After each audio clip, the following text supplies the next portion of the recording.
Opinion. The editorial board USA Today published 7:08 p.m. Eastern Daylight Saving Time, September 22, 2019. Just as the aftershocks of the special counsel's Russia investigation seem to have settled, the latest tremblor out of the Oval Office is whether the president used the levers of his foreign policy toward Ukraine for political gain.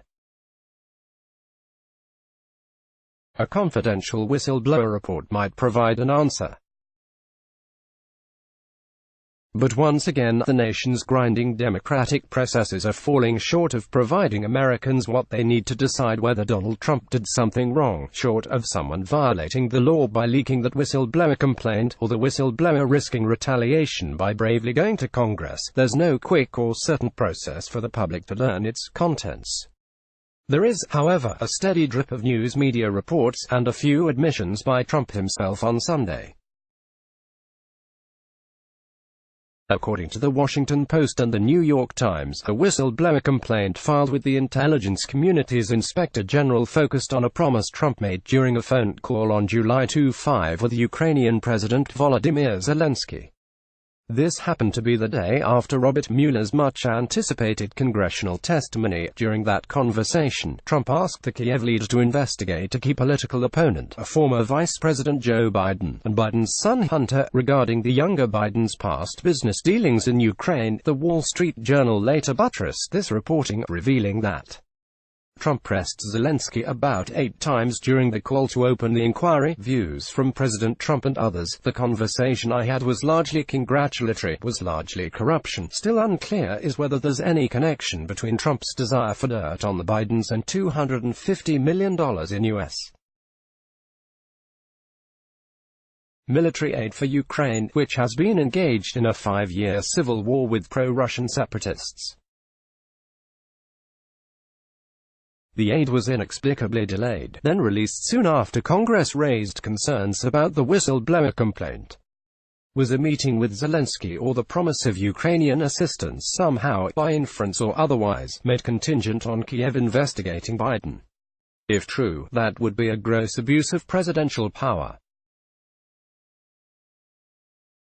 Trump acknowledged Sunday that he spoke with Zelensky about a Biden investigation, defending the conversation as appropriate and perfect. His defenders, meanwhile, found out on the morning talk shows to dispense a confusing smokescreen of unproven allegations against the Bidens.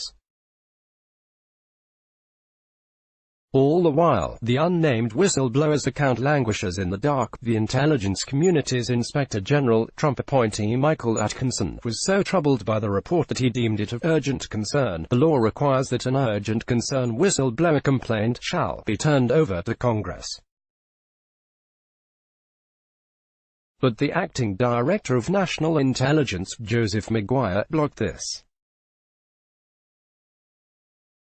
His legal response, supplied by the Justice Department's Office of Legal Counsel, is that the alleged target of the complaint, presumably Trump himself, is not a member of the intelligence community, so the urgent concern requirements for the whistleblower law are not applicable. That justification is painfully reminiscent of the legal gymnastics Mueller employed when he concluded that he was barred from saying whether Trump broke the law by obstructing justice in the Russian influence investigation, but that he also could and exonerate him. A system of checks and balances guaranteed by the Constitution should inform the American people when their president violates the law or commits an impeachable offense. That system is being stretched to the breaking point. Now it's up to members of Congress, not just Democrats but also Republicans who claim to believe in the rule of law, to get to the bottom of this latest tawdry. Tell by holding hearings, obtaining transcripts, and finding a way to gain access to the whistleblower complaint or that person's testimony. If you can't see this, read a poll. Please refresh your page. Let's block ads. Why?